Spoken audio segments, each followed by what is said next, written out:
ಓಂ ಶ್ರೀ ಗುರುಭ್ಯೋ ನಮಃ ಹರಿಃ ಓಂ.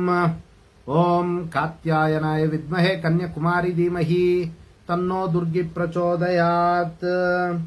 ಓಂ ಶ್ರೀ ಶಿವಂ ಗುರುಭ್ಯೋ ನಮಃ. ಆತ್ಮೀಯ ವೀಕ್ಷಕರಿಗೆಲ್ಲರಿಗೂ ಕೂಡ ಚಂದ್ರಶೇಖರ್ ಮಾಡುವಂತಹ ಆತ್ಮೀಯ ನಮಸ್ಕಾರಗಳು. ಎಲ್ಲರಿಗೂ ಕೂಡ ಜ್ಯೋತಿರ್ಮಯ ನಾಡಿ ಆಸ್ಟ್ರಾಲಜಿ ಯೂಟ್ಯೂಬ್ ಚಾನಲ್ಗೆ ಸ್ವಾಗತವನ್ನು ಬಯಸ್ತಾ, ನಾವು ಈ ದಿನ ವಿಶೇಷವಾಗಿ ನೋಡಿ, ನಲ್ಲಿಕಾಯಿಯ ಒಂದು ದೀಪವನ್ನು ಹಚ್ಚೋದ್ರಿಂದ ಯಾವೆಲ್ಲ ಶುಭ ಫಲಗಳನ್ನು ನಾವು ಪಡಿಬಹುದು ನೋಡಿ. ಮತ್ತೊಂದು ಹೆಸರಿನಿಂದ ಕರೀತಾರೆ, ಆಮ್ಲಕ ದೀಪ ಅನ್ನುವಂತಹ ಒಂದು ಹೆಸರಿನಿಂದಲೂ ಕೂಡ ಕರೆಯುವಂತಹ ಒಂದು ವಿಶೇಷತೆ ಇರುತ್ತೆ ನೋಡಿ. ಅದರಿಂದ ಬಹಳಷ್ಟು ಶುಭ ಫಲಗಳು ದೊರೆಯುವಂತಹ ಒಂದು ಸಾಧ್ಯತೆ ಇರುತ್ತೆ ನೋಡಿ. ವಿಶೇಷವಾಗಿ ನಲ್ಲಿಕಾಯಿ ಮಹಾಲಕ್ಷ್ಮಿಗೆ ಅತ್ಯಂತ ಪ್ರಿಯವಾದದ್ದು ಮತ್ತು ಶುಕ್ರವಾರ ದಿವಸ ಸಾಯಂಕಾಲ ಮಹಾಲಕ್ಷ್ಮಿ ದೇವಿಗೆ ಆಮ್ಲಕ ದೀಪವನ್ನು ಹೆಚ್ಚಾಗಿ ಹಚ್ಚುವಂತಹ ಒಂದು ಪ್ರಕ್ರಿಯೆಗಳು ಅನೇಕ ಜನರು ಮಾಡ್ತಾ ಇರತಕ್ಕಂಥದ್ದು. ಅದೇ ರೀತಿ ಮಹಾಲಕ್ಷ್ಮಿಯ ಒಂದು ಅನುಗ್ರಹಕ್ಕೆ ಈ ಒಂದು ನಲ್ಲಿಕಾಯಿ ದೀಪದಿಂದ ದೀಪಾರತಿ ಮಾಡುವಂಥದ್ದು ಅಥವಾ ದೀಪವನ್ನು ಹಚ್ಚೋದ್ರಿಂದ ಅತ್ಯಂತ ಶುಭ ಫಲ ಪ್ರಾಪ್ತಿಯಾಗುತ್ತೆ ಅನ್ನುವಂಥದ್ದು ಶಾಸ್ತ್ರಗಳಲ್ಲೂ ಕೂಡ ಉಲ್ಲೇಖ ಆಗಿರ್ತಕ್ಕಂತಹ ಒಂದು ವಿಚಾರ ಆಗಿರ್ತಕ್ಕಂಥದ್ದು ನೋಡಿ. ಇನ್ನು ಯಾರಿಗೆಲ್ಲ ಅತ್ಯಂತ ವ್ಯಾಪಾರ ವ್ಯವಹಾರಗಳಲ್ಲಿ ಹಿನ್ನಡೆ ಆಗ್ತಾ ಇರುತ್ತೆ ಮತ್ತು ಬಡತನ ಅವರನ್ನು ಕಾಡ್ತಾ ಇರುತ್ತೆ, ಅವರ ಒಂದು ದೈನಂದಿನ ಹಣಕಾಸಿನ ಒಂದು ವಿಚಾರಗಳಲ್ಲಿ ಯಾರು ಸಮಸ್ಯೆಗಳು ಅನುಭವಿಸ್ತಾ ಇರ್ತಾರೆ, ಅವರೆಲ್ಲರೂ ಕೂಡ ನೋಡಿ ಅತ್ಯಂತ ಸುಲಭವಾದಂತಹ ಒಂದು ಪರಿಹಾರ ಹಣಕಾಸಿನ ಒಂದು ವಿಚಾರದಲ್ಲಿ ಶಂಕರಾಚಾರ್ಯರು ರಚಿಸಿರುವಂತಹ ಕನಕದಾರ ಸ್ತೋತ್ರವನ್ನು ಪಾರಾಯಣ ಮಾಡುವಂಥದ್ದು, ಅಥವಾ ಅವರಿಗೆ ಪಾರಾಯಣ ಮಾಡಕ್ಕೆ ಬರಲಿಲ್ಲ ಅಂದಿದ್ದ ಪಕ್ಷದಲ್ಲಿ ಆ ಒಂದು ಕನಕದಾರ ಸ್ತೋತ್ರವನ್ನು ಶ್ರವಣ ಮಾಡುವಂಥದ್ದು, ಅಂದರೆ ಕೇಳಿಸ್ಕೊಳ್ಳುವಂಥದ್ದು ಕೂಡ ನೋಡಿ. ನವವಿಧ ಭಕ್ತಿಯಲ್ಲಿ ಶ್ರವಣ ಅನ್ನುವಂತಹ ಒಂದು ವಿಚಾರ ಮೊದಲನೇದಾಗಿರ್ತಕ್ಕಂಥದ್ದು ಶ್ರವಣಂ. ಆದ್ದರಿಂದ ಪಠನೆ ಮಾಡಕ್ಕೆ ಬಂದರೆ ಅವರು ಪಾರಾಯಣ ಮಾಡ್ಬೋದು, ಪಠಿಸ್ಬೋದು. ಒಂದು ವೇಳೆ ಬರಲಿಕ್ಕೆ ಅವರಿಗೆ ಅನುಕೂಲ ಇಲ್ಲದಂಥ ಒಂದು ಪಕ್ಷದಲ್ಲಿ ಆ ಒಂದು ಕನಕದಾರ ಸ್ತೋತ್ರವನ್ನು ಕೇಳಿಸ್ಕೊಳ್ಳೋದ್ರಿಂದಲೂ ಕೂಡ ಪುಣ್ಯ ಪ್ರಾಪ್ತಿಯಾಗುತ್ತೆ.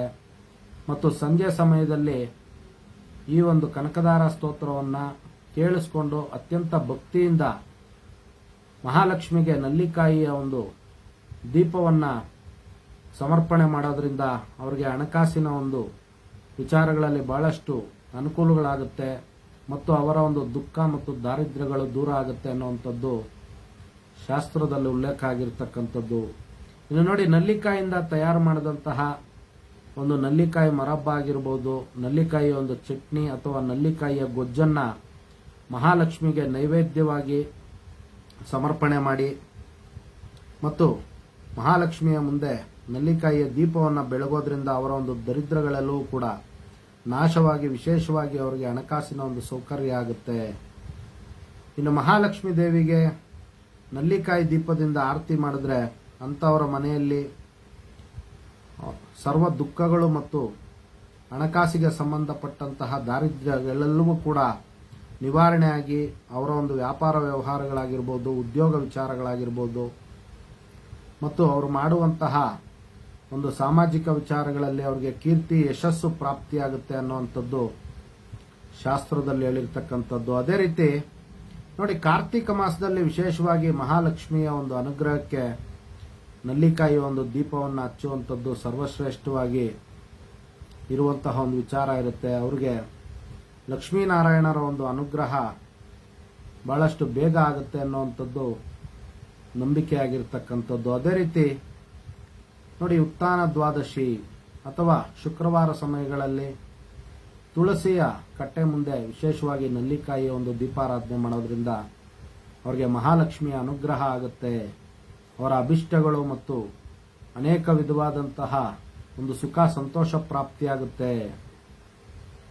ಇನ್ನು ನೋಡಿ, ಮಹಾಲಕ್ಷ್ಮಿಯ ಒಂದು ಚಕ್ರದ ಮುಂದೆ ನೋಡಿ ಬಹಳಷ್ಟು ಜನ ಚಕ್ರ ಪೂಜೆಗಳನ್ನು ಮಾಡುವಂತಹ ಒಂದು ಸಂಪ್ರದಾಯ ಇಟ್ಕೊಂಡಿರ್ತಾರೆ. ಇನ್ನು ಶ್ರೀಚಕ್ರ, ಮಹಾಲಕ್ಷ್ಮಿ ಚಕ್ರ, ಈ ರೀತಿ ದೇವತಾ ಚಕ್ರಗಳ ಮುಂದೆ ನೋಡಿ ಮಹಾಲಕ್ಷ್ಮಿಯ ಒಂದು ಚಕ್ರದ ಒಂದು ಅಷ್ಟ ದಿಕ್ಕುಗಳಲ್ಲಿ ನಲ್ಲಿಕಾಯಿ ದೀಪವನ್ನು ಇಟ್ಟು ಮಹಾಲಕ್ಷ್ಮಿ ಚಕ್ರವನ್ನು ಪೂಜೆ ಮಾಡಿದ್ರೆ ಅವ್ರಿಗಿರ್ತಕ್ಕಂಥ ಒಂದು ಸಾಲಬಾಧೆ ನಿವಾರಣೆಯಾಗಿ ಹಣಕಾಸಿನ ಒಂದು ಅನುಕೂಲ ಆಗುತ್ತೆ ಅನ್ನುವಂಥದ್ದು ವಿಶೇಷವಾಗಿರ್ತಕ್ಕಂತಹ ಒಂದು ಶುಭ ಫಲ. ಅದೇ ರೀತಿ ಶ್ರೀಚಕ್ರದ ಮುಂದೆ ನಲ್ಲಿಕಾಯಿ ದೀಪಗಳ ಒಂದು ಆರತಿ ಮಾಡೋದ್ರಿಂದ, ನಲ್ಲಿಕಾಯಿ ನೈವೇದ್ಯವನ್ನ ಮಾಡಿ ಎಲ್ಲರಿಗೂ ಕೂಡ ಪ್ರಸಾದವನ್ನ ಹಂಚೋದ್ರಿಂದ ಅವರ ಮನೆಯಲ್ಲಿ ಯಾವಾಗಲೂ ಕೂಡ ಸಿರಿ ಸಂಪತ್ತು ಹೆಚ್ಚಾಗಿ ಬರುವಂಥದ್ದು. ಅದೇ ರೀತಿ ಮಾಂತ್ರಿಕ ದೋಷ ಮತ್ತು ದುಷ್ಟಶಕ್ತಿಗಳ ಒಂದು ಕಾಟ ಅವ್ರಿಗೆ ಯಾವತ್ತೂ ಇರೋದಿಲ್ಲ, ಅವರ ಬಳಿ ದುಷ್ಟಶಕ್ತಿಗಳು ಸುಳಿಯೋದಿಲ್ಲ ಅನ್ನುವಂಥದ್ದು ಶಾಸ್ತ್ರದಲ್ಲಿ ಹೇಳಿರ್ತಕ್ಕಂಥದ್ದು. ನೀವು ನೋಡಿ, ವಿಶೇಷವಾಗಿ ನಲ್ಲಿಕಾಯಿ ದೀಪಗಳನ್ನು ತುಳಸಿ ಕಟ್ಟೆಯ ಮುಂದೆ ಹಚ್ಚೋದ್ರಿಂದ ಅಂಥವರ ಮನೆಯಲ್ಲಿ ದೈವ ಭಕ್ತಿ ಜಾಸ್ತಿ ಆಗುವಂಥದ್ದು. ಮತ್ತು ನೋಡಿ, ಅಪಮೃತ್ಯು ಮತ್ತು ಕಂಟಕಗಳು ಎಲ್ಲರಿಗೂ ಕೂಡ ಇರುವಂಥದ್ದು. ಈ ರೀತಿ ಅಪಮೃತ್ಯು ದೋಷಗಳಾಗಲಿ ಕಂಟಕಗಳಾಗಲಿ ಯಾವುದು ಕೂಡ ಅವರ ಬಳಿ ಬರೋದಿಲ್ಲ. ಅವರಿಗೆ ಆಯುಷ್ಯ ಮತ್ತು ಹಣಕಾಸಿನ ಒಂದು ವಿಚಾರ ಮತ್ತು ಅವರ ಒಂದು ಅಭಿಷ್ಟಗಳು ನೆರವೇರುತ್ತೆ ಅನ್ನುವಂಥದ್ದು ಶಾಸ್ತ್ರಗಳಲ್ಲಿ ಹೇಳಿರ್ತಕ್ಕಂಥದ್ದು.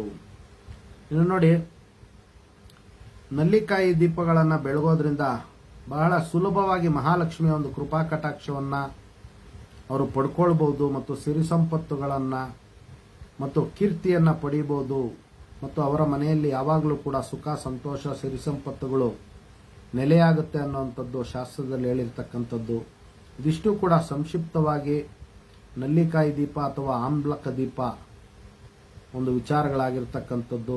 ಮುಂದೆ ಬರುವಂತಹ ವಿಡಿಯೋಗಳಲ್ಲಿ ಇನ್ನೂ ಹಲವಾರು ಆಧ್ಯಾತ್ಮಿಕ ಮತ್ತು ಜ್ಯೋತಿಷ್ಯ ವಿಚಾರಗಳನ್ನು ತಿಳ್ಕೋಣ ಅಂತ ತಿಳಿಸ್ತಾ, ಎಲ್ಲರಿಗೂ ಕೂಡ ಜಗನ್ಮಾತೆಯ ದಿವ್ಯ ಆಶೀರ್ವಾದ ಇರಲಿ ಅಂತ ಮತ್ತೊಮ್ಮೆ ನನ್ನ ಆರಾಧ್ಯ ದೇವತೆ ಲಲಿತಾಂಬಿಕೆ ಬಳಿ ಪ್ರಾರ್ಥನೆ ಸಲ್ಲಿಸುತ್ತಾ, ಸರ್ವೇ ಜನಃ ಸುಖಿನೋ ಭವಂತು, ಸಮಸ್ತ ಸನ್ಮಂಗಳಾನಿ ಭವಂತು, ಶುಭಮಸ್ತು.